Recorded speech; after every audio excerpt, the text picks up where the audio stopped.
നമസ്കാരം. ജനചിന്ത ന്യൂസിലേക്ക് ഏവർക്കും സ്വാഗതം.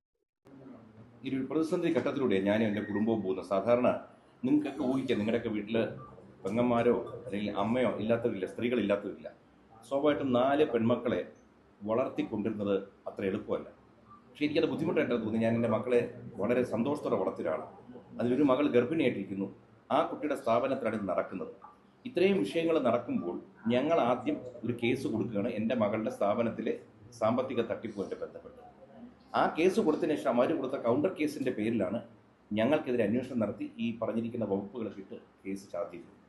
ഈ ഒരു പ്രതിസന്ധി ഘട്ടത്തിൽ ആദ്യത്തെ 2 മണിക്കൂർ കേൾക്കുന്നവർക്കൊക്കെ തോന്നി ഞങ്ങളാരെയോ തട്ടിക്കൊണ്ടുപോയി എന്നൊക്കെ. പക്ഷെ അതിനുശേഷം മാധ്യമങ്ങൾ അത് കൃത്യമായി റിപ്പോർട്ട് ചെയ്തതുകൊണ്ട് ഞങ്ങൾ നിരപരാധികളാണ്, ഞങ്ങളുടെ ഭാഗത്ത് ന്യായമാണെന്നും പൊതുജനങ്ങൾക്ക്, കേരളത്തിലെ സർവ്വ മലയാളികൾക്ക് ഈ ഒരു അറിവ് കൊടുത്ത പത്രമാധ്യമ മീഡിയ സോഷ്യൽ മീഡിയ മേഖലകളിലെ എല്ലാ സഹോദരി സഹോദരങ്ങൾക്കും ആദ്യം തന്നെ എൻ്റെ കുടുംബത്തിൻ്റെ അഗാധമായ നന്ദി രേഖപ്പെടുത്തുക, അകമഴിഞ്ഞ നന്ദി രേഖപ്പെടുത്തുക.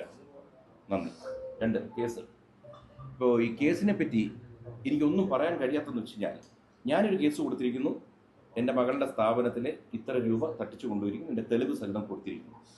ഇതിനകത്ത് ഇന്നത്തെ കാലത്ത് വളരെ എളുപ്പമെന്ന് വെച്ച് കഴിഞ്ഞാൽ, പോലീസിനെ ഞാൻ ഒന്നും പഠിപ്പിക്കേണ്ട കാര്യം, പോലീസുകാർക്ക് എല്ലാം അറിയാം. കാരണം നമ്മുടെ കേരള പോലീസ് വളരെ മിടുക്കരായ പോലീസുകാരാണ്. അവർ ഈ കുട്ടിയുടെ സ്റ്റേറ്റ്മെൻറ്റ് മാത്രം ഒന്ന് ചെക്ക് ചെയ്താൽ, ഈ 3 കുട്ടികളുടെ സ്റ്റേറ്റ്മെൻറ്റ് അന്വേഷിച്ചാൽ അങ്ങോട്ട് പൈസ പോയിട്ടുണ്ടോ, അവർ എടുത്തിട്ടുണ്ടോ എന്ന് തെളിയിക്കാവുന്നതുള്ളൂ. അതുകൊണ്ട് ആ കാര്യത്തിൽ ഞങ്ങൾക്ക് സംശയമില്ല. അത് പോലീസ് അന്വേഷിക്കും, കണ്ടെത്തുന്നുള്ളതിൽ പൂർണ്ണ വിശ്വാസവും. പിന്നെ ഞങ്ങൾക്കെതിരെ വെച്ചിരിക്കുന്ന കേസുകളുടെ വകുപ്പുകളെ പറ്റി പറഞ്ഞു. അത് നിങ്ങൾക്ക് ഈ വിവരം ആദ്യം തന്നത് പോലീസ് സ്റ്റേഷനിൽ നിന്നാണ്. നിങ്ങൾ തന്നെ അവരോട് ചോദിക്കുക, ഈ പറഞ്ഞ ആരോപണങ്ങൾ വെച്ച് ഇങ്ങനെ FIR ഇട്ടിരിക്കുന്നു, അവർക്ക് തെളിവുണ്ടാവണം. അങ്ങനെ തെളിവുണ്ടെങ്കിൽ അവർ ആ തെളിവ് ഇവിടെ കാണിക്കണം. കാരണം ഇന്നലെയും മുമ്പത്തെ ദിവസമായിട്ട് ഇരുഭാഗത്തുനിന്നും ഞങ്ങളുടേതായ തെളിവുകൾ മുഴുവൻ കാണിക്കുന്നു. അവരും എന്തൊക്കെയോ പറയുന്നത്, പക്ഷെ അവർ പറയുന്നേ ഉള്ളൂ, തെളിവില്ല. ഈ FIR ഇങ്ങനെ ഇടണമെങ്കിൽ പോലീസുകാർക്ക് എന്തെങ്കിലും കാണുമല്ലോ. അത് ദയവ് ചെയ്ത് പോലീസുമായിട്ട് ക്ലിയർ ചെയ്ത് എനിക്കും അതൊന്ന് അറിയാൻ കഴിഞ്ഞാൽ നന്നായിരുന്നു. ഇന്നലെ ഒരു ദൃശ്യം പുറത്തുവിട്ടിരുന്നു. അതിൽ കൃത്യമായി പറയുന്നുണ്ട്, കുറ്റസമ്മതം എന്ന സ്വഭാവത്തിലുള്ള ഒരു ദൃശ്യമാണ് നമ്മൾ പുറത്തുവിട്ടത്. അപ്പോൾ ആ ദൃശ്യത്തിൽ അവർ പറഞ്ഞ ആ കാര്യങ്ങൾ തന്നെയാണ് കഴിഞ്ഞ ദിവസം പറഞ്ഞത്. അപ്പോൾ ഇന്നലെ ഈ ദൃശ്യം പുറത്തുവിടാനുള്ള കാരണം എന്താണ്? ആദ്യഘട്ടത്തിൽ നിന്ന് ഇതിന് താല്പര്യമില്ല എന്നൊക്കെ പറഞ്ഞിരുന്നു. പക്ഷേ ഇന്നലെ അപ്രതീക്ഷിതമായി മാധ്യമങ്ങൾക്ക് മുന്നിൽ വരാതെ അത് യൂട്യൂബ് ചാനലിലൂടെ പുറത്തുവിടുകയായിരുന്നു. ഒന്നാമത്തെ കാര്യം, നമുക്ക് ആദ്യമേ ഇത്തരം എല്ലാ വീഡിയോകളും നമ്മുടെ ഇല്ല. നമ്മുടെ ധാരാളം വീഡിയോ ഇരിക്കുക. ഇത് നമുക്ക് കൃത്യമായിട്ട് കിട്ടണമല്ലോ. നമ്മുടെ കയ്യിലോട്ട് കിട്ടിയാൽ മാത്രമേ നമുക്ക് കാണിക്കാൻ പറ്റൂ. കാരണം നമ്മളും എടുത്ത കുറേ വീഡിയോസ് ഉണ്ട്. ഇതെല്ലാം നമ്മൾ ആദ്യം ഷെയർ ചെയ്തു. പിന്നീടാണ് ഇവർ വന്ന് നമുക്കെതിരെ ഇല്ലാത്ത ആരോപണങ്ങൾ മുഴുവൻ പറയുമ്പോഴത്തേക്ക്, ആ ആരോപണങ്ങൾ അവർ തന്നെ ഇന്നലെ ഒരു വീഡിയോ ഇട്ടിട്ടുണ്ട്. ആ വീഡിയോക്കകത്ത് നിങ്ങൾക്ക് ക്ലിയർ ആണ്. അവർ 3 പേരും സംസാരിക്കുന്ന എൻ്റെ മകളുമായിട്ട്. അവരെന്തിനാണ് ആ വീഡിയോ ഇറക്കിയെന്ന് പിടികിട്ടുന്നില്ല. സർവ്വ കുറ്റസമ്മതം നടത്തി അവർ പണം എടുത്തിരിക്കുന്നു അവർ തന്നെ പറയുന്ന വീഡിയോ അവരിറക്കിയിരിക്കുന്നു. അതിൽ കൂടെ വേറെ തെളിവൊന്നും വേണ്ട. നിങ്ങൾ നോക്കിയാൽ നിങ്ങളെല്ലാവരും കണ്ടു കാണും. എനിക്ക് ഇന്നലെ രാത്രി തന്നെ വളരെയധികം വ്യൂസ് വന്നിരിക്കുന്ന വീഡിയോ അവർ റിലീസ് ചെയ്ത വീഡിയോ. എന്തോ മനഃപൂർവ്വം ഭീഷണിപ്പെടുത്തി, പുറത്തു പറഞ്ഞാൽ കൊന്നുകളയും, രാഷ്ട്രീയ സ്വാധീനം ഉപയോഗിച്ച് തീർത്ത് കളയും എന്നൊക്കെ ഭീഷണിപ്പെടുത്തിയതുകൊണ്ട് അവർ പറയാൻ നിർബന്ധിതരായി എന്നാണ് അവർ പറയുന്നത്. അല്ല, അതാ പറഞ്ഞത്. അവർ പറഞ്ഞത് കേൾക്കുന്നുണ്ടല്ലോ. ഞാൻ ഈ നിർബന്ധപ്പെടുത്തി അല്ലെങ്കിൽ ഭീഷണിപ്പെടുത്തി എന്ന് പറയുന്ന ഏതെങ്കിലും സംഭവം അവർ കൊണ്ടുവന്നാൽ തീർന്നില്ലേ? പക്ഷെ മറ്റൊരു കാര്യം, ഇന്നലെ നിങ്ങൾ വിട്ടത് ഒരു 12 മിനിറ്റ് ദൈർഘ്യമുള്ള ഒരു വീഡിയോ ആണ്. 12 മിനിറ്റ് ദൈർഘ്യമുള്ളതിൽ ഒരു വീഡിയോ ഫുൾ സ്ട്രെച്ച് ആണ്, പക്ഷെ അതിലിടയ്ക്ക് എഡിറ്റഡ് വെർഷൻ ആണ് വിട്ടിരിക്കുന്നത്. അതെന്തുകൊണ്ടാണ്? അതറിയില്ല ഏത് വീഡിയോയിലാണ്, ഞാൻ ഇതൊന്നും കണ്ടിട്ടില്ല. ഇന്നലെ സിന്ധു കൃഷ്ണയുടെ യൂട്യൂബ് ചാനലിലൂടെ പുറത്തുവിട്ടത് 12 മിനിറ്റുള്ള വീഡിയോ ആണ്. അതിൽ ആദ്യത്തെ ഭാഗങ്ങൾ ഇവരെ ക്വസ്റ്റ്യൻ ചെയ്യുന്നതും ഇവർ 40,000 സ്വാഭാവികമായിട്ട് നിയമപരം എന്തെങ്കിലും കുഴപ്പമുള്ള ഭാഗങ്ങളുണ്ടാവും. അതുകൊണ്ട് നമുക്ക് എഡിറ്റ് ചെയ്യേണ്ടി വരും. ഞാൻ അങ്ങനെ എത്തിക്കുന്നത് ഞാൻ കണ്ടിട്ടില്ല. വേറെ കാര്യം എടുക്കട്ടെ, ഇവരുടെ ഏതെങ്കിലും വീഡിയോകൾ നിങ്ങൾ കണ്ടിട്ടുണ്ടോ? ഇവര് ഈ പറഞ്ഞ ആരോപണങ്ങൾ ഉന്നയിച്ചിരിക്കുന്ന ഏതെങ്കിലും വീഡിയോ കണ്ടിട്ടുണ്ടോ? ഇവര് അംഗീകരിക്കുന്ന വീഡിയോ ആണ്. അല്ല, അതല്ല. ഇപ്പൊ ഈ പറഞ്ഞിരിക്കുന്ന ഇവരെ ഞങ്ങൾ മർദ്ദിച്ചു അല്ലെങ്കിൽ ഇവരെ മാനഭംഗപ്പെടുത്താൻ ശ്രമിച്ചു, ഇവർ ഈ പറയുന്ന ഏതെങ്കിലും ഒരു വീഡിയോ തെളിവോ എന്തെങ്കിലും നിങ്ങൾ ആരെങ്കിലും കണ്ടിട്ടുണ്ടെങ്കിൽ അതുകൂടി ഒന്ന് അറിയിക്കുക. ഞാൻ കണ്ടിട്ടില്ല. പോലീസ് പരാതി കൊടുക്കാം, നിയമപരമായിട്ട് മുന്നോട്ട് പോകാം, നിങ്ങൾ ചെയ്യുകയും ചെയ്തിട്ടുണ്ട്. പക്ഷേ അഹാന അതിനകത്ത് അവർ ചോദ്യം ചെയ്യുന്ന രീതി, അവർ പോലീസ് ചോദ്യം ചെയ്യുന്ന രീതിയിലാണ് അങ്ങനെയൊക്കെ ചെയ്യേണ്ട കാര്യമുണ്ട്. അവരെ ഇൻട്രോഗേഷന്റെ സ്വഭാവം എനിക്ക് വരുന്നുണ്ട്. അതിന്റെ ആവശ്യമുണ്ട്. അല്ലെങ്കിൽ നിങ്ങൾ ചെയ്യേണ്ടിയിരുന്നത് പോലീസ് സ്റ്റേഷനിൽ പോവുക, കൃത്യമായിട്ട് ആ നിയമപരമായിട്ട് പോകുന്നതിന് പകരം അവരെ വിളിച്ചുകൊണ്ട് ഇവിടെ കൊണ്ടുവരുന്നു, നിങ്ങളിങ്ങനെ ചെയ്തില്ലേ എന്നൊരു ക്വസ്റ്റ്യനിങ് രീതിയിലേക്ക് പോകുന്നു. അതൊരു ശരിയായ രീതിയാണ്. ഇതിനകത്ത് ശരിയും തെറ്റും നിങ്ങൾക്ക് സൈഡിൽ ഇങ്ങനെ ചോദിക്കാം. പക്ഷേ അതിൻ്റെ ഉത്തരം ഞാൻ തരാം. ലക്ഷക്കണക്കിന് രൂപ ബാങ്കിൽ നിന്ന് ലോൺ എടുത്ത് ഒരു ചെറിയ പെൺകുട്ടി ഒരു ബിസിനസ് തുടങ്ങി കുറച്ച് പേർക്ക് ജോലിയും കൊടുത്ത് നമ്മൾ മുന്നോട്ട് പോകുമ്പോൾ ഈ പണം തട്ടിക്കൊണ്ട് പോകുമ്പോഴുള്ള വേദന ഈ ബിസിനസ് ചെയ്തവർക്ക് മാത്രമേ ബുദ്ധിമുട്ട് വരൂ. കാരണം നമ്മുടെ കയ്യിൽ നിന്നൊരു 10,000 രൂപ പോയാൽ എൻ്റെ തൊഴിലാളികളാണ് എടുത്തിരിക്കുന്നത്. തൊഴിലാളികൾ ആദ്യം എനിക്ക് ചോദിക്കണമല്ലോ, ചോദിക്കാതെ നമുക്ക് പറ്റത്തില്ല. പിന്നെ ചോദിക്കുന്ന രീതികൾ, നമ്മളിൽ പലരും പല തരത്തിൽ ജനിച്ചു വളർന്നു, പല സാഹചര്യത്തിൽ വളർന്നവരാ. നമ്മൾ ഓരോരുത്തരും ഓരോ രീതിയിൽ ചോദിക്കും. പണം പോകുമ്പോൾ സ്വാഭാവികമായും നിങ്ങൾ ആരാണെന്ന് നിങ്ങളുടെ മനസ്സിനോട് ചോദിക്കുക. നിങ്ങളുടെ വീട്ടിൽ നിന്നോ നിങ്ങളുടെ സ്ഥാപനത്തിൽ നിന്നോ പണം കൊണ്ടുപോയി കഴിഞ്ഞാൽ സ്വാഭാവികമായിട്ട് ആദ്യം ചോദിക്കും. അല്ല നേരെ നമ്മൾ പോലീസ് സ്റ്റേഷനിൽ പോകില്ല. കാരണം ഇവരാണോ എടുത്തിരിക്കുന്നത്, എത്രയാണ് എടുത്തിരിക്കുന്നത്, നമുക്കൊരു ഏകദേശം ധാരണ വേണ്ടേ? നമുക്ക് ധാരണ കിട്ടാൻ നമ്മളെങ്ങനെ പോലീസ് സ്റ്റേഷനിൽ പോവുക? വെറുതെ ഒരാൾക്ക് പരാതിയായിട്ട് പോകാൻ പറ്റൂ? എന്നിട്ട് പോലും ഞങ്ങൾ പോയില്ല. കാരണം ആദ്യം ഇവർ ചെറുതായിട്ട് ഇവർ സമ്മതിക്കുന്നുണ്ട്, ഞങ്ങൾ ഇത്ര എടുത്തു അത്ര എടുത്തു എന്ന്. കുറെ കഴിഞ്ഞ് ഇവരുടെ ഫോൺ വാങ്ങിച്ച് നോക്കുമ്പോഴാണ് ഡിജിറ്റൽ ട്രാൻസാക്ഷൻ നടന്നിരിക്കുന്നത്. അതായത് എല്ലാം QR കോഡ് ഉപയോഗിച്ച് ഇവരുടെ ഇതിലോട്ട് പോയിരിക്കുന്നു. ആദ്യം ഒരു കുട്ടി വാങ്ങിച്ചു, ആ കുട്ടി 2 പേർക്ക് ഷെയർ ചെയ്തിരിക്കുന്നു. വീണ്ടും അടുത്ത കുട്ടിയുടെ ഫോണിലാണ് വാങ്ങിച്ചിരിക്കുന്നത്, ആ കുട്ടിയുടെ നിന്ന് ഈ കുട്ടികൾക്ക് ഷെയർ ചെയ്തിരിക്കുന്നു. ഇത് മുഴുവൻ ഇവരുടെ ഫോണിലെ GPayയുടെ ട്രാൻസാക്ഷൻ ഹിസ്റ്ററിക്കകത്ത് കിടക്കുക. അപ്പം നമ്മൾ ഇവിടുത്തെ ചോദിക്കാതെ നമുക്ക് മുന്നോട്ട് പോകാൻ പറ്റില്ല. കാരണം നമുക്കൊരു പരാതിക്ക് ഒരു കാര്യം വ്യക്തമായിട്ടാണ്. ഇപ്പോൾ ഒരാളുടെ ഫോൺ എന്ന് പറയുന്നത് സ്വകാര്യതയാണ്, അവരുടെ അതായിട്ടുള്ള വ്യക്തിപരമായ കാര്യങ്ങളാണ്. ഇപ്പോൾ ഇവർ പറയുന്ന ആരോപണം, അതായത് അവരുടേതല്ലാത്തൊരു സ്പേസിൽ നിങ്ങളുടെ സ്ഥലത്ത് നിങ്ങൾ കുറച്ചുപേർ ചേർന്ന് അവരുടെ ഫോൺ വാങ്ങി അത് പരിശോധിക്കുന്നു, അവരെ തടഞ്ഞു വെച്ച് മണിക്കൂറുകളോളം ചോദ്യം ചെയ്യുന്നു. അപ്പോൾ അവർ പറയുന്നതിൽ നിയമപരമായ സാധ്യതയൊക്കെയില്ലേ? അല്ല, ഒറ്റക്കാര്യം അതായി തടഞ്ഞു വെച്ചു എന്നുള്ളതിന് എന്ത് തെളിവാണുള്ളത്? പിന്നെ ഫോൺ ഞങ്ങൾ പിടിച്ചു വാങ്ങിച്ചിട്ടില്ല. ഞങ്ങൾ പറഞ്ഞു ഫോൺ തരാൻ പറഞ്ഞു, GPay കാണിക്കാൻ പറഞ്ഞു. GPay കാണിക്കുമ്പോൾ ഞങ്ങൾ കാണും, ഇത് മുഴുവൻ ഞങ്ങൾ റെക്കോർഡ് ചെയ്തു. ഈ കുട്ടികൾ ഇവിടെ നിന്ന് സംസാരിക്കുന്ന വീഡിയോ അവരെ ഇറക്കിയിരിക്കുന്നതിൽ അവരുടെ കയ്യിൽ ഫോൺ ഇരിക്കുക. ഈ കെട്ടിടത്തിന്റെ മുകളിലത്തെ നിലയിലിരുന്നാണ് സംസാരിച്ചിരിക്കുന്നത്. ഇവിടെ എല്ലാ സ്റ്റാഫും ഉണ്ട്. ആ വീഡിയോയ്ക്കകത്ത് കുട്ടികൾ എഴുതി തരുന്ന പത്രത്തിന്റെ ഒരു ഫോട്ടോ അവർ ഇറക്കിയിരിക്കുന്നു, ഞങ്ങൾ എഴുതി കൊടുത്തിട്ടുണ്ട്. അതിനകത്ത് ഇവരുടെ കയ്യിലെല്ലാം ഫോൺ ഇരിക്കുക. ഇനി എവിടെയാണ് ഞങ്ങൾ ഫോൺ തട്ടിപ്പറിച്ചത്? എന്തെങ്കിലും തെളിവ് വേണം. ഇവർ പറയുന്നതിന് എന്തെങ്കിലും അവരൊരു പ്രൂഫ് കാണിക്കട്ടെ. നിങ്ങൾ ആലോചിക്കുക, കേസ് കൊടുത്ത ഞങ്ങളുടെ ഭാഗത്ത് നിന്ന് വേണ്ടത് എന്താ? ഈ കുട്ടികളുടെ ബാങ്ക് റെക്കോർഡ്സ് സ്റ്റേറ്റ്മെന്റ് മാത്രം എടുത്ത് നോക്കിയാൽ ഈ കേസ് അവിടെ തീരും. ബാക്കി എന്ത് വേണം ഈ കുട്ടികൾ വരട്ടെ, എന്ത് ആരോപണമായിട്ട് വരട്ടെ, പക്ഷെ തെളിവുണ്ടോന്ന് നിങ്ങളും കൂടി ചോദിക്കുക. ഞങ്ങൾ എപ്പോഴും ഏത് ചോദ്യത്തിനും മറുപടി തരാൻ ഞാനിവിടെ ഉണ്ട്. കേട്ടില്ല, ഒന്നും ചോദിക്കാം. നിങ്ങളുടെ കുടുംബവും അങ്ങയുടെ മകളുമാണ് ആദ്യം പോലീസിൽ പരാതി നൽകുന്നത്. അതിന് കൗണ്ടറായിട്ടാണ് കേരളത്തിൽ പല കൗണ്ടർ കേസുകൾ ഉണ്ടായിട്ടുണ്ട്. പക്ഷെ കൗണ്ടർ കേസ് കൊടുത്ത ആ പെൺകുട്ടികളുടെ പരാതിയിലാണ് ഗുരുതരമായ കുറ്റങ്ങൾ ചുമത്തിയാണ് അങ്ങക്കെതിരെ കേസെടുത്തിരിക്കുന്നത്. ജാമ്യമില്ലാ വകുപ്പ് ചുമത്തിയാണ് കേസെടുത്തിരിക്കുന്നത്. അത് പോലീസ് തിടുക്കപ്പെട്ട് അങ്ങ് കൊടുത്ത പരാതി മുഖവിലേക്ക് എടുക്കാതെ കൗണ്ടർ കേസിന് കൂടുതൽ പ്രാതിനിധ്യം കൊടുത്തു എന്ന് തോന്നുന്നുണ്ടോ? പോലീസ് അങ്ങനെ തിടുക്കപ്പെട്ടാണ് അത്തരത്തിൽ കാര്യങ്ങൾ ചെയ്തതെന്ന് തോന്നുന്നുണ്ടോ? തീർച്ചയായിട്ടും നിങ്ങൾക്ക് തോന്നുന്ന അതേ കൺസേൺ നമുക്കും തോന്നുകയാണ്. കാരണം വെച്ച് കഴിഞ്ഞാൽ ഞാൻ എല്ലാ ഇന്റർവ്യൂവിലും ഞാൻ പറയാറുള്ള സംഭവം, എൻ്റെ അച്ഛനൊക്കെ യൂണിഫോം ഇട്ടിരുന്നവരാണ്. ഞാൻ എന്നും യൂണിഫോം ഇടുന്നവരെ നമ്മൾ റെസ്പെക്ട് ചെയ്യാൻ മക്കളോട് പറഞ്ഞു കൊടുക്കും. അപ്പോൾ അങ്ങനത്തെ ഉത്തരവാദിത്തപ്പെട്ട ചുമതലയിലിരിക്കുന്ന ഒരു ഉദ്യോഗസ്ഥൻ എപ്പോഴും അൺബയസ്ഡ് ആയിരിക്കണം. ആര് തെറ്റ് ചെയ്തോട്ടെ. ഇപ്പം നമ്മളും എന്താണ് പറയുന്നത്, നമുക്ക് അനുകൂലമായൊരു തീരുമാനം വേണമെന്നോ നടപടി വേണമെന്നോ അല്ല, നിഷ്പക്ഷമായൊരു അന്വേഷണം നടത്തുക. ആ നിഷ്പക്ഷത ഇതിനകത്ത് എവിടെയോ മിസ്സിംഗ് ആയിട്ട് നമുക്ക് തോന്നുന്നു. ഏതെങ്കിലും ഘട്ടത്തിൽ ഈ മകളുടെ അക്കൗണ്ടിലേക്ക് അല്ലാതെ അല്ലെങ്കിൽ നിങ്ങളുടെ ഔദ്യോഗിക അക്കൗണ്ടുകളിലേക്ക് അല്ലെങ്കിൽ ജീവനക്കാരുടെ അക്കൗണ്ടിലേക്ക് പണം മേടിക്കാനുള്ള അനുമതി അവർക്ക് നൽകിയിരുന്നോ ഏതെങ്കിലും ഘട്ടത്തിൽ? ഒരിക്കലും നമ്മൾ അങ്ങനെ കൊടുക്കേണ്ട ആവശ്യമില്ല. പിന്നെ ഈ കുട്ടികളും എൻ്റെ മോളുമായിട്ട് വളരെ സൗഹൃദത്തിലാണ്. അത് ഈ കുട്ടികളുടെ ഏതെങ്കിലും ചടങ്ങുകളുടെ വീഡിയോ നിങ്ങൾ നോക്കുമ്പോൾ കാണാം. എല്ലാത്തിലും ഈ കുട്ടികൾ പങ്കെടുത്തിട്ടുണ്ട്. എല്ലാത്തിലും വളരെ അടുപ്പത്തിൽ കെട്ടിപ്പിടിച്ച് നിൽക്കുന്നതും ഭക്ഷണം കഴിക്കുന്നതും കുറേ വീഡിയോകളാണ്. അപ്പോൾ ചോദ്യം എന്തായിരുന്നു ജസ്മിന? അതായത് ഏതെങ്കിലും അനുവാദം കൊടുത്തിട്ടുണ്ട്. നമ്മൾ ഒരിക്കലും QR കോഡ് കമ്പനിയിൽ ഇരിക്കുമ്പോൾ എന്തിനാ ഇവരുടെ QR കോഡിൽ വാങ്ങിക്കാൻ അനുവാദം കൊടുക്കണ്ടേ? പിന്നെ ഇവർ ഈ പറഞ്ഞ ഒരു ടാക്സ് ഇഷ്യൂവിനെ പറ്റിയൊക്കെ കഴിഞ്ഞ സംസാരിക്കുന്നവരാണ്. ഒറ്റ കാര്യം ഞാൻ പറയാം, നമ്മൾ കൃത്യമായി ടാക്സ് അടയ്ക്കുന്നവർ, അതിപ്പോൾ നമ്മൾ ഈ കേസ് നമ്മൾ ബോധിപ്പിക്കണമല്ലോ, നമ്മുടെ എല്ലാ റെക്കോർഡ്സ് ഇരിക്കുക. ടാക്സ് അടയ്ക്കാൻ വേണ്ടി അല്ല എന്തെന്നോ തട്ടിപ്പടത്താൻ വേണ്ടി ഡെയിലി ഞങ്ങളുടെ QR കോഡ് വഴി പണം വാങ്ങിയിട്ട് അന്നന്ന് വൈകുന്നേരം DAക്ക് കൊണ്ട് ക്യാഷ് ആയിട്ട് കൊടുക്കുന്നു. അങ്ങനെ പൈസ ഇവർ വാങ്ങിച്ചിട്ടുണ്ടെങ്കിൽ ഇവരുടെ QR കോഡിലുണ്ട് ഇവർ സമ്മതിച്ചിരിക്കുന്നു പണം വാങ്ങിയതായിട്ട്. എന്നാൽ പണം കൊടുക്കണമെങ്കിൽ എവിടെന്നെങ്കിലും ഇവർ വിഡ്രോ ചെയ്യണമല്ലോ. വിഡ്രോ ചെയ്താൽ ഇവരുടെ സ്റ്റേറ്റ്മെന്റിൽ വരുമല്ലോ. അപ്പോൾ ഇവർ കൊടുക്കണമെങ്കിൽ ഡെയിലി അല്ലെങ്കിൽ ആഴ്ചയിൽ അല്ലെങ്കിൽ മാസത്തിൽ വിഡ്രോ ചെയ്തേ പറ്റും. വിഡ്രോ ചെയ്ത് കൊടുക്കണം. ഇതിന്റെ മാത്രം ഇതെല്ലാം നോക്കിയാൽ മതി, സ്റ്റേറ്റ്മെന്റ് കാണാം. സ്റ്റേറ്റ്മെന്റിൽ ഇങ്ങനെ ഒരു സംഭവം ഉണ്ടോന്ന് പോലീസുകാർ അന്വേഷിച്ചാൽ തീരാവുന്ന പ്രശ്നമുണ്ട്. ഒരു ദിവസം ഏകദേശം എത്ര വരുമാനം ഉണ്ടാകും എന്നുള്ള കാര്യം ഒരു ബിസിനസ് നടത്തുന്ന ഒരാൾക്ക് തീർച്ചയായിട്ടും, കാരണം കൂടുതൽ കാര്യങ്ങളും ദിയ ഒറ്റയ്ക്കാണ് നേരത്തെ ചെയ്തുകൊണ്ടിരുന്നത്. അപ്പോൾ ഒരു ധാരണ ഉണ്ടാവും. അപ്പോൾ ഇത്രയും പൈസ മിസ്സായപ്പോഴും ഒരു സംശയം പോലും തോന്നിയിട്ടുണ്ട്? പലപ്പോഴും തോന്നിയതിന്റെ കാരണം വെച്ച് കഴിഞ്ഞാൽ ഇവിടെ ഈ സുഖമില്ലാതെ ആശുപത്രിയിലാവുന്ന ഘട്ടത്തിൽ നിന്നാണ് ഈ പ്രഗ്നൻസിയുടെ ഇഷ്യൂ വന്നപ്പോഴാണ് ഈ പ്രോബ്ലം ആരംഭിച്ചത്. അപ്പോൾ എന്നും ഒരു ആഴ്ചകളിൽ എന്നും ചോദിക്കുക, ചേച്ചി ഇന്ന് ആരും വന്നില്ല ചേച്ചി, കസ്റ്റമേഴ്സിൻ്റെ മറ്റാണ് മറിച്ചാണ്. അപ്പോൾ ഏതൊക്കെയോ സമയത്ത് ഇവിടെ ഇതിട്ട് നോക്കി, എന്താ പറയുക, ഈ CCTV വീഡിയോ.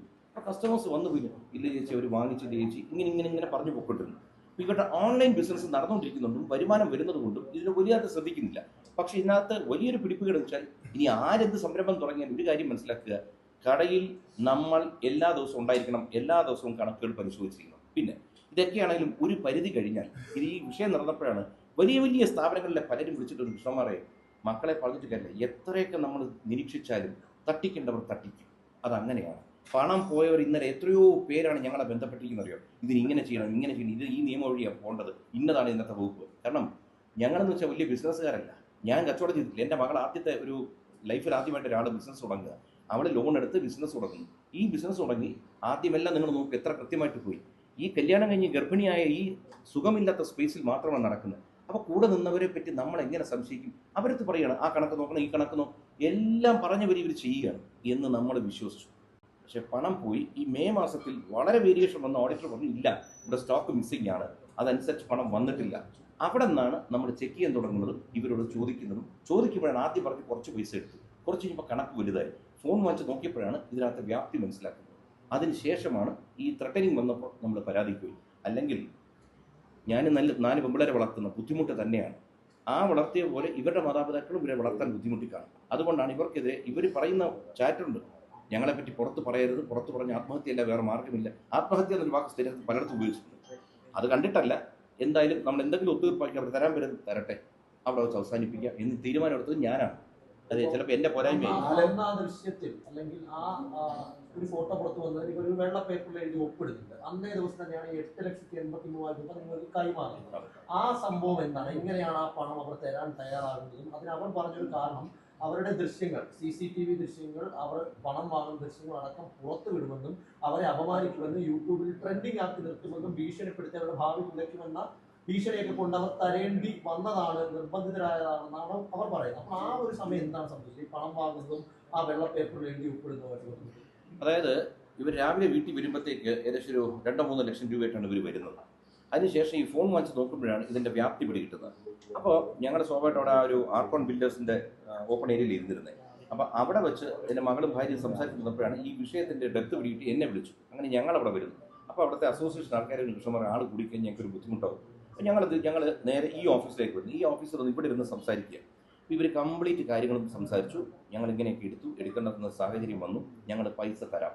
അങ്ങനെ ഇതിൽ ഒരു പെൺകുട്ടിയുടെ ഭർത്താവ് ഇവിടുന്ന് വെളിയിൽ പോയി 3-4 മണിക്കൂറിനകത്ത് കുറേ പൈസയുമായിട്ട് വന്നു. 8,80,000 രൂപയായിട്ട് തോന്നുന്നു. അപ്പോൾ ഞങ്ങൾ ചോദിച്ചു ബാക്കി പൈസ കാര്യം എങ്ങനെയാണ്? അപ്പോൾ ഞങ്ങളൊരു കാര്യം ചെയ്യാം, ചെക്കായിട്ട് തരാം, പക്ഷേ ഞങ്ങൾക്ക് ഇത്രയും പൈസ തരാൻ പറ്റില്ല. ഞാൻ എത്ര പൈസ തരാം?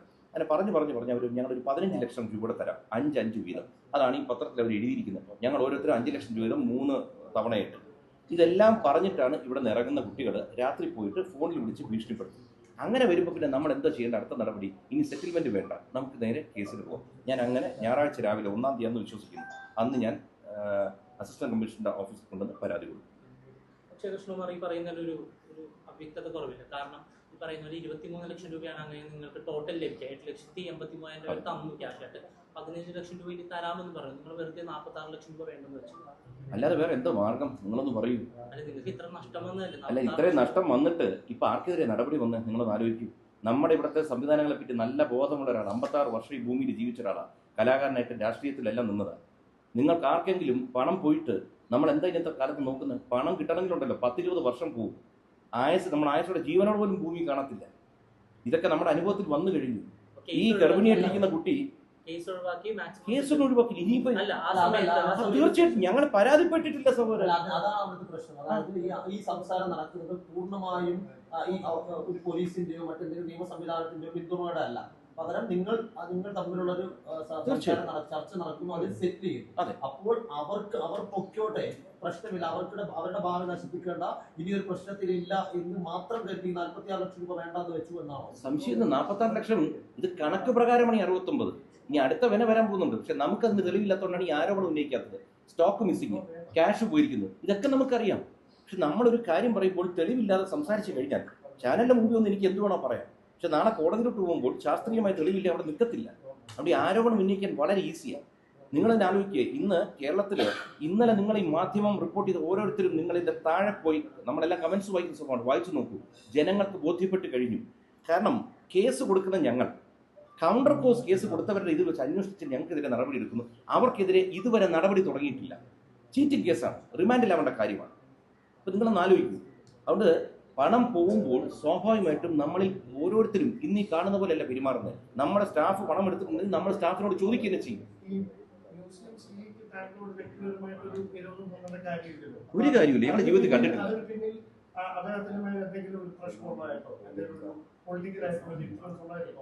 ഞാനിപ്പോ അതിലോട്ടൊന്നും ചിന്തിക്കുന്നില്ല. കാരണം എന്നറിയോ, നമ്മൾ ഇന്നത്തെ ദിവസം നല്ലപോലെ പെരുമാറും. ഒരു പ്രശ്നം വന്നാൽ ചിലപ്പോൾ ഞാൻ ഇതുപോലെ ആയിരിക്കില്ല പെരുമാറുന്നത്. അതുകൊണ്ട് ഈ പോലീസിൽ എന്ന് പറഞ്ഞാൽ അവർക്കൊക്കെ ഡ്യൂട്ടി എന്ന് വെച്ചാൽ ഇന്ന സമയം കൃത്യതയൊന്നുമില്ല. അവർ രാത്രി ഉറങ്ങാത്തവരായിരിക്കാം, പകല് എളുപ്പങ്ങൾ എണീറ്റ് വരുന്നവരായിരിക്കും. അതുകൊണ്ട് എനിക്കിനി ഒരിക്കലും ഈ പറഞ്ഞിട്ടുണ്ടെങ്കിൽ തന്നെ പോലീസ് സേനയ്ക്ക് ഒരിക്കലും ഞാൻ തിരിഞ്ഞു പറയാറില്ല. കാരണം അവരെതിരെ നമ്മൾ നിരന്തരം എന്തെങ്കിലും പറയാൻ തുടങ്ങിക്കഴിഞ്ഞാൽ നാളെ ഒരു കാലത്ത് ആ സേനയുടെ മനോവീര്യം തകർന്നു പോകും. അതുകൊണ്ട് ഞാൻ അതിലോട്ടൊന്നും കടക്കുന്നില്ല. ഇനിയിപ്പോൾ എന്തെന്ന് വെച്ച് കഴിഞ്ഞാൽ നമ്മുടെ ലോയേഴ്സ് പറയുന്ന എന്താണോ അത് പ്രകാരം നിയമ നടപടിയായിട്ട് മുന്നോട്ട് പോവുക. കാരണം ആദ്യം ഒത്തുതീർപ്പ് നമ്മൾ ശ്രമിച്ചു. ഇനി എന്താണ് നമുക്ക് വേണ്ടത്? നമുക്ക് ന്യായം വേണം, ഈ പണം തിരിച്ചു കിട്ടണം. അല്ലാതെ വേറെ ഒരു മാർഗത്തിനും ഒരു വഴിക്കും ഞാൻ നോക്കും. പണം കിട്ടിയില്ലെങ്കിൽ മാനഭംഗപ്പെടുത്തുന്നൊക്കെ പറഞ്ഞെന്നുള്ള പരാമർശമൊക്കെ എഫ്ഐആറിലുണ്ട്. നാല് പെൺകുട്ടികളുടെ അച്ഛനാണെന്ന് പറയുന്നതാണ്. അപ്പോൾ ഈ പെൺകുട്ടിയോട് ഇങ്ങനെ പറഞ്ഞെന്നുള്ളതാണ് എഫ്ഐആറിലെ എഴുതി വെച്ചിരിക്കുന്നത്. പണം തന്നില്ലെങ്കിൽ ഞാൻ നിങ്ങളെ മാനഭംഗപ്പെടുത്തും എന്നുള്ളത്. അങ്ങനൊരു പ്രയോഗം എപ്പോഴെങ്കിലും ഏതെങ്കിലും സാഹചര്യത്തിൽ കൃഷ്ണ നടത്തിയിട്ടുണ്ടോ? നിങ്ങളൊരു കാര്യം ആലോചിക്കുക.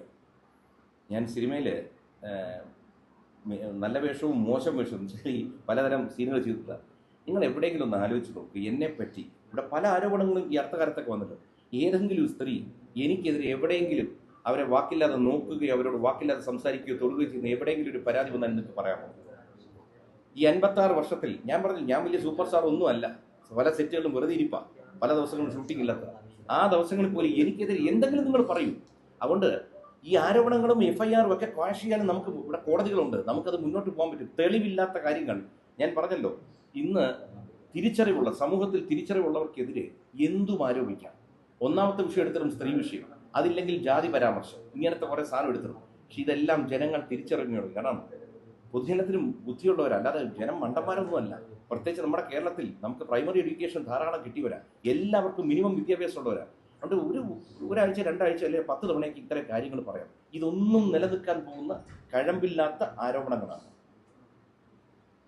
ഈ ജാതീയമായ വിഷയത്തെ കുറിച്ച് പറഞ്ഞു. പൊതുപ്രവർത്തകൻ എന്ന നിലയ്ക്ക് തങ്ങളുടെ രാഷ്ട്രീയ ഭാവിയെ കൂടി ബാധിക്കുന്നതല്ലേ ഇത്തരം ആരോപണങ്ങൾ? അല്ല, നമുക്ക് ബാധിക്കാനുള്ളത് വരിക ചെയ്യും, നമുക്ക് തടയാൻ പറ്റില്ല. പക്ഷെ നമ്മൾ അതുകൊണ്ടാണ് ഞാൻ നിങ്ങളോട് നന്ദി പറയാൻ കാരണം വെച്ച് കഴിഞ്ഞാൽ ഞാൻ തിരുവനന്തപുരം മണ്ഡലത്തിലാണ് ഇലക്ഷൻ നിന്നത്. നിങ്ങൾക്കറിയാം, തിരുവനന്തപുരം സെൻട്രൽ മണ്ഡലത്തിൽ. അതിനകത്താണ് ഈ കടപ്പുറം മേഖല വരുന്നത്. പ്രത്യേകിച്ച് വലിയ തുറയുള്ള കുട്ടികളാണ് ഇതിനകത്ത് എല്ലാവരും. ഈ ജാതീയതയും പ്രശ്നം ഉണ്ടെങ്കിൽ നമുക്കിന്ന് ഒരാളെ പരിചയപ്പെടുമ്പോൾ അയാളുടെ മതം എന്ത് ജാതി എന്ന് വളരെ ഈസി ആയിട്ട് അറിയാം. എനിക്ക് അത് നോക്കിയിട്ട് സ്ഥാപനത്തിൽ ആളെ എടുത്താൽ പോരെ. ഇത് ഞാൻ ഇലക്ഷൻ എന്ന സ്ഥലത്തെയാണ്. നിങ്ങൾക്കറിയാം, ഞാൻ ഇലക്ഷൻ തോറ്റൊരാളാണ്. തോറ്റിട്ട് പോലും ആ മണ്ഡലത്തിൽ മിനി ഫിഷിംഗ് ഹാർബർ കൊണ്ടുവരാൻ വേണ്ടി കേന്ദ്രമന്ത്രി റുബാലെ വരെ ഇവിടെ ഞാൻ കൊണ്ടുവന്നതാണ്. സാറിന് തോറ്റു കഴിഞ്ഞാൽ മണ്ഡലത്തിൽ ഇത് പറക്കും, പിന്നെ അങ്ങോട്ട് തിരിഞ്ഞു നോക്കത്തില്ല.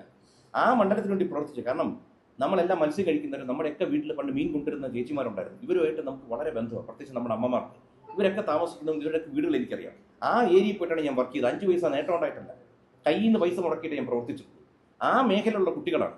അപ്പോൾ എനിക്കിതിനകത്ത് അവരുടെ മതം നോക്കാൻ സ്വാഭാവികമായിട്ടും മത്സ്യത്തൊഴിലാളി കുടുംബങ്ങളിൽ ഭൂരിപക്ഷവും ക്രിസ്ത്യൻ മതത്തിൽ വിശ്വസിക്കുന്നവരാണ്. അതിലുള്ള കുട്ടികളാണ് ഇത് നിൽക്കുന്നത്. എനിക്കെന്താ അങ്ങനെയുള്ളവരെ മാറ്റി നിർത്തി ഇല്ല എൻ്റെ മതം എൻ്റെ ജാതി എന്ന് പറഞ്ഞ് വെക്കാമല്ലോ. ഇനിയിപ്പോൾ ഭയമാണ്. കാരണം വെച്ച് കഴിഞ്ഞാൽ നമ്മളൊരാളെ നിർത്തിക്കഴിഞ്ഞാൽ നാളെ ആരോപണം എന്തൊക്കെ വരുന്ന ആലോചിച്ചിട്ട് വേണം ഇനി സ്റ്റാഫുകളെ വെക്കാൻ പോലും. അത്തരത്തിലുള്ള അവസ്ഥയിലോട്ട് നമ്മൾ പോവുകയാണ്. ഇത് കേരളത്തിൽ അങ്ങനെ മതസ്പർദ്ധയോ ജാതി സ്പർദ്ധയോ ഇല്ല. ഇത്തരം ക്രിമിനൽ പ്രവൃത്തിയിൽ നിൽക്കുന്നവർ പറഞ്ഞു പ്രചരിപ്പിക്കും. അതാണ് ഇവിടുത്തെ അപകടം. അത് നമ്മളിത് തിരുത്തേണ്ട സമയം കഴിഞ്ഞു. കാരണം ഒരു കള്ളത്തരം പിടിക്കപ്പെട്ടാൽ പിന്നെ പൊതുസമൂഹത്തിൽ ഒരാളെ നാറ്റിക്കാനായി ചെളിവാരി എറിയാനായിട്ട് എന്തൊക്കെ പ്രയോഗിക്കാമോ അതിലൊന്നാണ് ഈ സ്ത്രീ വിഷയം. 2 ജാതി പ്രശ്നം. ഇതൊന്നും ഇവിടെ ഇല്ല. എൻ്റെ മക്കൾ കഴിഞ്ഞ ദിവസം പറഞ്ഞ പോലെ ഞങ്ങളുടെ വീട്ടിൽ ആരേത് ജാതി എന്ന് അറിയാത്ത രീതിയിലാണ് കല്യാണം കഴിച്ചിരിക്കുന്നത്. ഇനി എൻ്റെ മക്കൾ കല്യാണം കഴിക്കാൻ പോകുന്നവരൊക്കെ ഇനി മറ്റു മതത്തിൽ നിന്ന് പോലും വരുന്നുണ്ട്. അതുകൊണ്ട് ഈ ജാതിയും മതവും നമ്മൾ സംസാരിക്കാതിരിക്കുക. ഇത്തരം കേസുകൾ ആദ്യമേ നമ്മൾ കട്ട് ചെയ്ത് വിടുക. നമ്മൾ എടുക്കരുത് ഇത്തരം വാർത്തകൾ ദയവ് ചെയ്ത്. മകളുടെ ടാക്സും മറ്റു കാര്യങ്ങളെല്ലാം ബിസിനസ്സുമായി ബന്ധപ്പെട്ട് എല്ലാം കൃത്യമായി മുന്നോട്ട് പോയിട്ടുണ്ട്, അങ്ങനെയല്ലേ?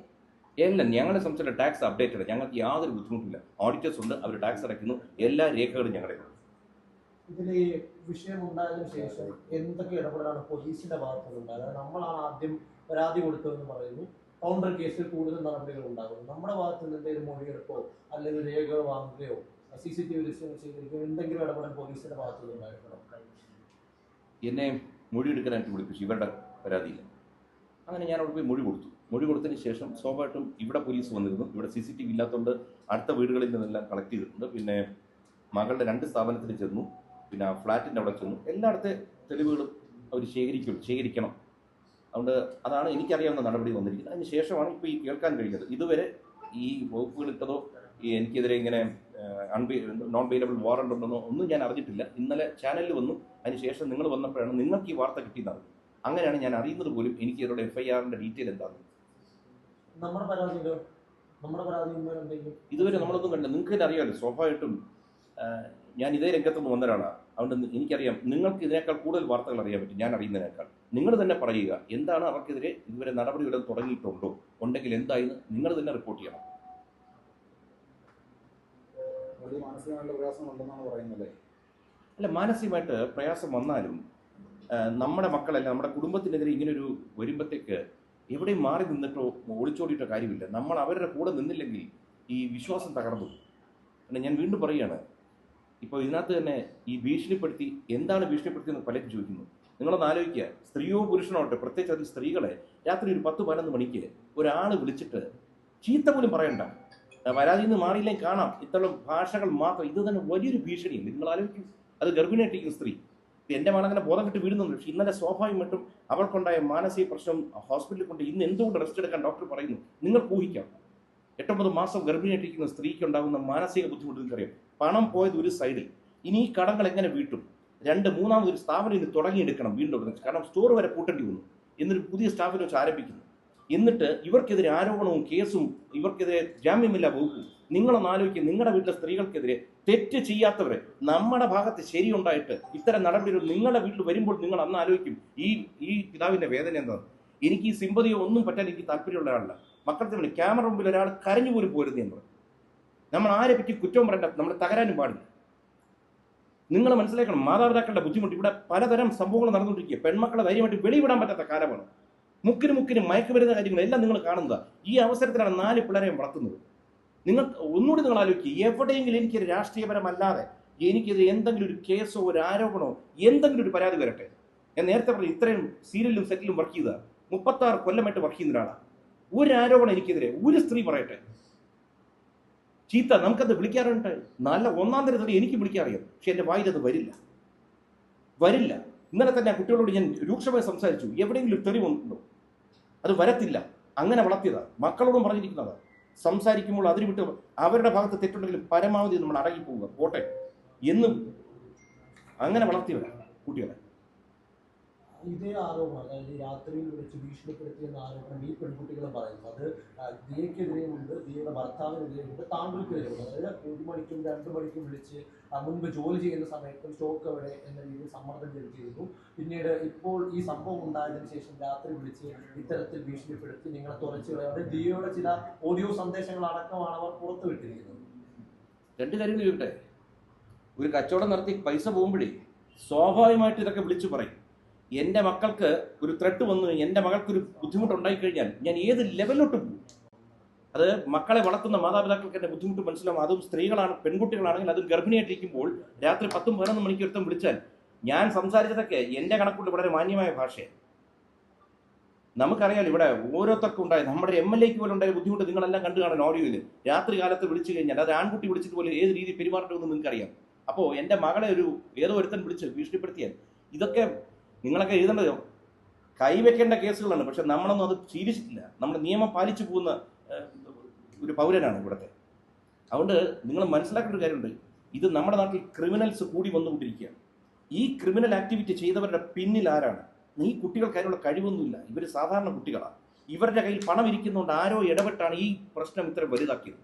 ഞങ്ങൾക്കിത് ഒന്നും വേണ്ട. ഞാനൊരു മീഡിയ മേഖലയിൽ നിന്ന് വന്നു, അതിനുശേഷം സിനിമയിലുണ്ട്, രാഷ്ട്രീയത്തിലുണ്ട്. ഇതിനകത്ത് കുറേ പേരുമായിട്ട് ആത്മബന്ധമുള്ളതാണ്. എനിക്ക് വേണ്ടി നിങ്ങളെ വിളിച്ചിട്ട് ഒരു ഇന്റർവ്യൂ തന്നാൽ പോരായിരുന്നു. ഞാൻ എവിടെയെങ്കിലും നിങ്ങളെ വിളിച്ച് എന്തെങ്കിലും പറഞ്ഞു?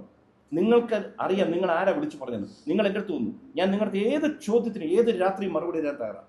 ഇന്നലെയൊക്കെ ഞാൻ കിടക്കുന്ന 4 മണിക്കാണ് രാത്രി, ഇന്ന് വെളുപ്പിനെ. കാരണം മകളുടെ പ്രശ്നം എല്ലാം അറ്റൻഡ് ചെയ്ത് കഴിഞ്ഞിട്ടാണ് ഞാൻ കിടക്കുന്നത്. നിങ്ങളത് ആലോചിക്കണം.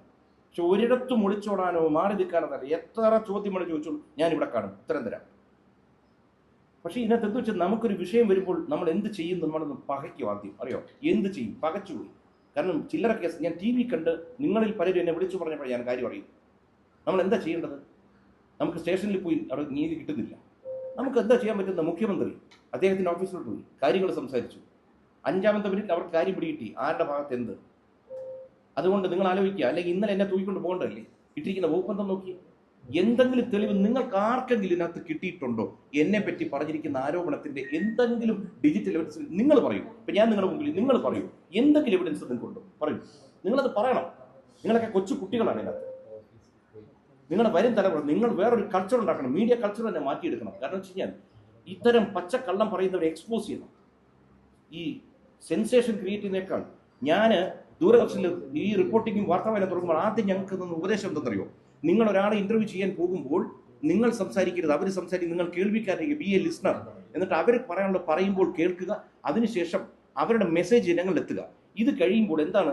അദ്ദേഹം പറഞ്ഞ മെസ്സേജ് എത്തുന്നു. ദൂരദർശന് നല്ല പേരുണ്ടാക്കണം, ഒപ്പം നിങ്ങൾക്കൊരു ഉയർച്ച ഉണ്ടാവണം. ആ ഉയർച്ച ആ പാഠങ്ങളിൽ പഠിച്ചു വന്ന ഒരാളാണ്. അതുകൊണ്ട് ഒരിക്കലും അനാവശ്യമായ ആരോപണം ഉന്നയിക്കാൻ താല്പര്യമില്ല. ഇപ്പൊ പോലും ഈ കുട്ടികളുടെ പേര് പോലും ഞാൻ അടുത്ത് പറയാറില്ല.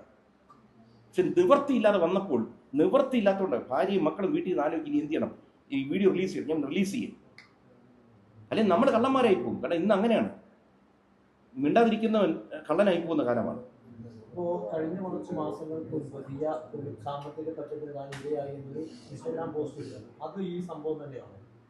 സ്ഥാപനവുമായി ബന്ധപ്പെട്ട് ഏതുമായിട്ടാണ് ഇത്തരത്തിൽ താൻ നടത്തുന്ന ഒരു സ്ഥാപനത്തിൽ ഇത്തരത്തിൽ ജീവനക്കാർ തട്ടിപ്പ് നടത്തിയെന്ന് സൂചിപ്പിക്കുന്ന ഒരു ഇൻസ്റ്റാഗ്രാം പോസ്റ്റോ സ്റ്റോറി. ഇത് രസം എന്തറിയോ?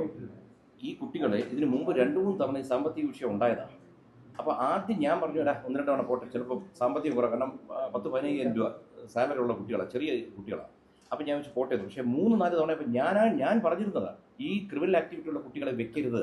അപ്പോഴൊക്കെയുള്ളത് എൻ്റെ പിള്ളേരാണ് അച്ഛാ, എൻ്റെ പിള്ളേരാണ്, എൻ്റെ കൂടെ എല്ലാ പരിപാടിക്കും വരുന്നവരാണ്, ഭയങ്കര സപ്പോർട്ടാണ് എന്ന് പറഞ്ഞ് നിർത്തിയതാണ്. അതായത് എല്ലാം നിങ്ങൾ നോക്ക്. ഇതൊന്നും ഞാൻ എന്തെങ്കിലും പറയുന്നതിലൊരു കള്ളം ഇന്നലെ പറഞ്ഞതല്ല, ഇന്ന് പറയുന്നത് നിങ്ങൾ കേട്ട് നോക്കൂ. ആരും പറഞ്ഞു പഠിപ്പിച്ചല്ല. ഇന്നലെ കുട്ടികൾ പറഞ്ഞു. ഞാനത് ആദ്യമേ പറയുന്നുണ്ട്. ഇതിനകത്ത് എൻ്റെ മകളുടെ ഭാഗത്ത് നിന്ന് ശ്രദ്ധക്കുറവ് ഉണ്ടായിട്ടുണ്ടെന്നുള്ളത് യാതൊരു സംശയവുമില്ല. അതുകൊണ്ട് ഞാൻ പറയുന്നത്, ഇനി ബിസിനസ് തുടങ്ങുന്നവർ രാവിലെ തൊട്ട് വൈകുന്നേരം വരെ സകല കണ്ണും അവിടെ വെച്ചിരുന്നോണം. എല്ലാ മൂക്കൻ കോർണറിൽ കണ്ണുകൾ പോയിരിക്കണം. ഇന്ന് വളരെ നമ്മൾ ഈ ഇന്നത്തെ കുട്ടികൾക്ക് ഇതുണ്ട്. അവരുടെ വിചാരം ഈ ഓൺലൈനിലെല്ലാം കറക്റ്റ് ആയിക്കോളുന്നൊരു തോന്നലുണ്ട്. ആ ഓൺലൈൻ അവർ തയ്ച്ചു ഇല്ല. ട്രഡീഷണൽ രീതിയിൽ നിങ്ങൾ ലെഡ്ജർ ഓരോ ഇതിനും വൗച്ചർ വെച്ച് എല്ലാത്തിനും കണക്കുണ്ടായിരിക്കണം. ഇല്ലെങ്കിൽ ഇത്തരം തട്ടിപ്പുകൾ നടക്കും. കാരണം തട്ടിപ്പിന്റെ രീതികൾ മാറിക്കൊണ്ടിരിക്കുകയാണ്. താങ്കൾ നേരത്തെ പറഞ്ഞു ഈ വീഡിയോ ദൃശ്യം മുഴുവൻ കണ്ടിട്ടില്ല, അത് മൊത്തം കാണാൻ പറ്റിയില്ല എന്നാണ് പറഞ്ഞത്. ഇപ്പോൾ ഒരു കാര്യം പറഞ്ഞു, നിവൃത്തിയില്ലാതെ വന്നപ്പോഴാണ് ആ വീഡിയോ പുറത്തുവിടാൻ പറഞ്ഞത്. താങ്കൾക്കറിയാം ഇങ്ങനെ ദൃശ്യം നമ്മളിലുണ്ട്, അതെല്ലാം താങ്കൾ കണ്ടിട്ട് അവസാനമാണല്ലോ ഇത് പറയുന്നത്. അല്ല പറഞ്ഞത് വീഡിയോ കണ്ടില്ല എന്നാണ് പറഞ്ഞത്. വീഡിയോ മുഴുവനായിട്ട് കണ്ടിട്ടില്ല, ഇപ്പോഴും കണ്ടിട്ടില്ല. കാരണം ഇപ്പൊ മോൾ ഇന്നലെ രാത്രി ഒരു 50 മിനിറ്റ് വ്ളോഗ് കാണണം. എനിക്ക് കാണാൻ ടൈമില്ല, കാണാൻ പറ്റിയില്ല. കാരണം കിടന്നുറങ്ങണം മനുഷ്യൻ. നമുക്ക് വീഡിയോ തന്നെ ഇപ്പം തന്നെ ഭാര്യ എൻ്റെ അടുത്ത് ചോദിച്ചു, ഇങ്ങനെ ഒരു വീഡിയോ ഉണ്ട്, ഇടട്ടെ. ഞാൻ ഉണ്ട്. ഇനി നമ്മളൊന്നും നോക്കേണ്ട കാര്യമില്ല. കാരണം നമ്മളെ എക്സ്പോസ് ചെയ്ത് നമ്മളെ ഇങ്ങനെ ഒരു കുഴപ്പക്കാരനാണെന്ന് പറഞ്ഞ് പച്ചയ്ക്ക് പറയുമ്പോൾ നമ്മുടെ ഭാഗത്തെ ന്യായം കാണിക്കാൻ എന്തൊക്കെ തെളിവുണ്ട് അത് മുഴുവൻ എടുത്തത്. വേറെ നിവൃത്തിയില്ലാത്തതുകൊണ്ട് ഞാൻ പറഞ്ഞു, ഇതൊക്കെ അന്ന് ഞങ്ങളിവിടെ റെക്കോർഡ് ദിവസം ഞങ്ങൾക്ക് എടുത്തിട്ടുള്ളൂ. പ്രശ്നം തീർന്നില്ല. കേസിനെ കുറച്ചുകൂടി ബലപ്പിച്ചുകൂടി. നിങ്ങളൊന്ന് ആലോചിച്ച് നോക്ക്. നമ്മുടെ ഈ വീഡിയോ എടുത്ത് തന്ന ഈ സംഭവം നടന്ന ദിവസമാണ്. ഇതെല്ലാം കഴിഞ്ഞ് നിങ്ങളുടെ അറിവിലേക്കായിട്ടൊരു കാര്യം പറയാം. പെൺകുട്ടികൾ ഇന്ന് പലതരത്തിലുള്ള ബുദ്ധിമുട്ട് അനുഭവിക്കും. പ്രത്യേകിച്ച് ഞങ്ങളുടെ 4 മക്കളും ഈ സോഷ്യൽ മീഡിയയിൽ നിൽക്കുന്നുണ്ട്. തിരിച്ചറിവുള്ള മുഖങ്ങളുണ്ട്. ഞങ്ങളുടെ വീട്ടിലവിടെ പലപ്പോഴും നിങ്ങൾ കാണും, പിള്ളേർ വന്ന് വീട്ടിൽ ചാടി കയറിയ സംഭവം പലതും ഉണ്ടാവാറുണ്ട്. ഈ സംഭവം നടന്നതിന് ശേഷം ഡേറ്റ് കൃത്യമായിട്ട് ഓർക്കുന്നില്ല, രാത്രി ഞങ്ങൾ കുടുംബം മൊത്തമായിട്ട് പുറത്തുപോയി ഭക്ഷണം കഴിച്ചിട്ട് വരുന്ന വഴി മൂത്ത മോളും ഇഷായും ഹൻസികയായിട്ട് കാറിൽ വരുന്നു. ഒരാൾ മരുതൻകുഴി പാലത്തിന് തൊട്ട് മുമ്പ് ലൈറ്റ് അടിക്കുന്നു, കൈ കാണിക്കുന്നു. ഇവരെന്താണെന്നറിയാതെ ഈ വണ്ടി കൊണ്ട് നിർത്തുന്നു. തടഞ്ഞു നിർത്തി തെറി വിളിക്കുന്ന വീഡിയോ വരെ എടുത്തു വെച്ചു. ഞങ്ങൾ ഇതുവരെ പറഞ്ഞിട്ടുണ്ടോ? ഇതുമായി ബന്ധപ്പെട്ടതാണോ അല്ലയോ എന്നറിയില്ല. പിള്ളേർ പേടിച്ചു പോകും. ഇന്ന് നിങ്ങൾക്ക് അതിൻ്റെ വീഡിയോ ഞാൻ തരാം. ആളായിരുന്നു പോലും അറിയില്ല. പിള്ളേർ പേടിച്ചിട്ട് നമ്പർ എടുക്കാൻ പറ്റില്ല. ഇയാൾ പറയുന്നില്ല. ഇപ്പോൾ വീഡിയോ എടുത്തു തുടങ്ങി പറയുന്നത് ഞാൻ കൃഷ്ണമാറിൻ്റെ ഫ്രണ്ടാണ്, നീ സൂക്ഷിച്ചു പോക്കണം എന്തൊക്കെയോ പറയും. ഇവർ പേടിച്ചു പോകാതെ എന്ത് ചെയ്യാൻ പറ്റും? കാരണം ഇതുമായി ബന്ധപ്പെട്ട ആരെങ്കിലും അടിക്കാൻ വന്നതാണ്. ഒരു പിടിയും കിട്ടുന്നു. ഇത്തരം കുറേ സംഭവം എൻ്റെ കൂടെ നടക്കും. ഇതുവരെ ഈ സംഭവങ്ങളൊന്നും ഞാൻ പറഞ്ഞിട്ടില്ല. പറയാനാണെങ്കിൽ പറഞ്ഞ ഇതിന് വീഡിയോ എവിഡൻസ് വരെ ഞാൻ തരാം. ഇയാൾ ആരെന്ന് പോലും ഞങ്ങൾക്ക് അറിയത്തില്ല. ഇവരോട്ട് ബന്ധമുണ്ടോ ബന്ധമില്ലയോ? നമ്മൾ സ്വാഭാവികം വിചാരിക്കുന്നത് ഈ കുട്ടികൾ എങ്ങനെ രാത്രി കിടന്ന് ഉറങ്ങും. നിങ്ങളൊന്ന് ആലോചിക്കുക. വീട്ടിൻ്റെ വെളിയിൽ ശബ്ദം കേട്ടാൽ ഉറങ്ങാൻ ബുദ്ധിമുട്ട് വരും. ഈ തന്തയും തള്ളയൊക്കെ ഇന്ന് ജീവിച്ചിരിക്കുന്നതുകൊണ്ട് നമുക്ക് സപ്പോർട്ട് ചെയ്യാൻ പറ്റും. നിങ്ങൾ ആലോചിക്കണം, ഈ തന്തയും തള്ളയെ ആരടുത്ത് നമ്മൾ ചെന്ന് നമ്മുടെ പരാതി പറയും, വേദന പറയും? മനുഷ്യൻ പ്രഷറിലാണ് ഇവിടെ മരിച്ചു പോകുന്നത്. അറിയോ, ഭൂമിയിൽ ഏറ്റവും കൂടുതൽ ആൾക്കാർ മരിക്കുന്ന സ്ട്രെസ്സാണ്. സ്ട്രെസ് കൊണ്ടാണ്. മക്കൾ സുരക്ഷിതരല്ല എന്നൊരു ആശങ്കയുണ്ടോ ഈ ഘട്ടത്തിൽ? മീൻസ് അങ്ങനെ എന്തെങ്കിലും ഭീഷണി? നിങ്ങളൊന്ന് ആലോചിച്ച് നോക്കൂ, ഇവര് ഷൂട്ടിങ്ങിനും മറ്റും പോകുന്നു. ഇപ്പൊ നമുക്ക് തോന്നുന്നു ഇതുപോലെ ഒരാൾ വന്ന് മുഖത്ത് കുറച്ച് ആസിഡ് ഒഴിച്ചാൽ ഏതെങ്കിലും ക്രിമിനൽ, നിങ്ങളൊന്ന് ആലോചിക്കുക. ഇത് എൻ്റെ മക്കൾക്ക് മാത്രമല്ല, നിങ്ങൾ ഇതിനകത്ത് നിങ്ങളൊക്കെ കൊച്ചു കുട്ടികൾ, എൻ്റെ മക്കളുടെ പ്രായം പോലും കാണത്തില്ല. നിങ്ങളൊന്ന് ആലോചിച്ച് നോക്കി, നിങ്ങൾ റിപ്പോർട്ട് ചെയ്യുന്നില്ല, നിങ്ങൾ പറഞ്ഞ ഏതെങ്കിലും സംഭവം ഇഷ്ടപ്പെടാത്തൊരു വ്യക്തി നിങ്ങൾക്കെതിരെ അറ്റാക്ക് വന്ന് നിങ്ങൾ എന്ത് ചെയ്യും? നിങ്ങളുടെ മാതാപിതാക്കൾ എന്ത് ചെയ്യാൻ പറ്റും? ഒരു ചുക്കും ചെയ്യാൻ പറ്റില്ല. അവർക്ക് നിങ്ങളെ അത് കഴിഞ്ഞ് നിങ്ങൾ എന്തെങ്കിലും കൊണ്ട് ചികിത്സിക്കാനേ പറ്റും. ഇത് ഞാൻ പറഞ്ഞു വരുന്ന വെച്ചാൽ, ഞാൻ ഒരു സർക്കാരിനെതിരെയോ ഒന്നുമല്ല സംസാരിക്കുന്നത്. ഈ സർക്കാരുകളെയൊക്കെ പറ്റി പറയുന്നതിന് മുമ്പ് പൊതുജനം ആലോചിക്കണം. നമ്മുടെ അടുത്തുള്ളവർക്ക് എന്തെങ്കിലും സംഭവിക്കുന്നുണ്ടോ? നമ്മൾ പരിസരവുമായിട്ട് ബന്ധം വെക്കണം, എല്ലാവരുമായിട്ട് ടച്ച് വെക്കണം. ഇതിപ്പോൾ ആരുമായും ബന്ധമില്ല. വല്ലാത്തൊരു അവസ്ഥയിലോട്ട് പോയിക്കൊണ്ടിരിക്കുന്നത്. ഇതിനകത്തിരിക്കുന്ന പെൺകുട്ടികൾ ഞാൻ പറഞ്ഞുതരാം. നിങ്ങൾ വർക്ക് ചെയ്യുന്ന മേഖലകളിലൊക്കെ ഒറ്റ കാര്യം ചോദിക്കട്ടെ, നിങ്ങൾ ഇപ്പം ഈ പറഞ്ഞല്ലോ, ഇവിടെ ഇരിക്കുന്ന പെൺകുട്ടികൾക്ക് പോലും സുരക്ഷയുടെ കാരണമായിരുന്നല്ലോ നമ്മൾ തന്നെയാണ്. ഇവിടെ വന്ന പെൺകുട്ടികളെ ഈ ആരോപണം ഉന്നയിക്കുമ്പോൾ എൻ്റെ ആവശ്യം എന്തായിരുന്നു? ഈ കുട്ടികൾക്ക് ഭക്ഷണം വരെ വാങ്ങിച്ചു കൊടുക്കാൻ കാര്യം എൻ്റെ ഓഫീസിൽ വരുമ്പോൾ അവർ പ്രതികളോ എന്തോ ആയിക്കോട്ടെ, ഞാൻ എൻ്റെ സംരക്ഷണനാണ്. അതുകൊണ്ട് ആ കുട്ടികളുടെ ഒരു നോട്ടത്തിൽ പോലും ഒരു പ്രശ്നം വരുന്നത് എനിക്ക് ഉറപ്പുണ്ട്. ഈ കേസ് മുന്നോട്ട് പോകട്ടെ. ഈ കുട്ടികൾക്ക് സമ്മതിക്കേണ്ടി വരും. കാരണം അവർ മനസ്സിൽ തൊട്ട് കഴിഞ്ഞാൽ അവർ പൊള്ളിപ്പോവും. എൻ്റെ ഭാഗത്തുനിന്ന് ഒരൊറ്റ നീക്കം ഈ കുട്ടികൾക്കെതിരെ ഉണ്ടായിട്ടില്ല. ഇപ്പം തന്നെ ഈ പെൺകുട്ടികൾ പറയും ഇവരുടെ സുരക്ഷ ആരാന്നറിയോ? കൂടെ വർക്ക് ചെയ്യുന്ന നിങ്ങൾ തന്നെ അല്ലെന്ന് പറയാൻ പറ്റുമോ? ഈ കുട്ടികൾക്ക് എന്തെങ്കിലും പറ്റി ആദ്യം ചോദിക്കുന്ന നിങ്ങൾ തന്നെ. അതുകൊണ്ട് ഈ പെൺകുട്ടികൾ ഉന്നയിച്ച ആരോപണം മൊത്തം അവർക്കെതിരെ തിരിച്ച് പാമ്പായി വരും. ഓഫീസിൽ പോയിരുന്നു എന്ന് പറഞ്ഞല്ലോ, അവിടുന്ന് എന്ത് മറുപടിയാണ് കിട്ടിയത്? നമ്മൾ പിന്നെ സ്വാഭാവികമായിട്ടും ഒരു ഉന്നത ഓഫീസിൽ പോകുമ്പോഴത്തേക്ക് അവരുടെ കാര്യം പറഞ്ഞ് മനസ്സിലാക്കി കഴിയുമ്പോൾ അവർ പറയുന്നു, നിങ്ങൾ ധൈര്യമായി പോവുക, നിങ്ങൾക്കെതിരെ ഒരു കടുത്ത നടപടി ഉണ്ടാക്കി ഞങ്ങളത് അന്വേഷിക്കും, വിശദമായ അന്വേഷണത്തിന് ശേഷം മാത്രമേ നടപടി ഉണ്ടാവൂ എന്ന് പറയുമ്പോൾ അതൊരു വലിയ ആശ്വാസ വാക്കാണ്. മാത്രമല്ല, അപ്പോൾ ഇനി ഇതിനകത്ത് ഒരു ന്യായത്തിൻ്റെ ഭാഗത്തുനിന്നൊരു അന്വേഷണം നടക്കും. അതിനോട് എന്നും ആ മുഖ്യമന്ത്രി ഓഫീസിനോട് കടപ്പെട്ടിരിക്കും.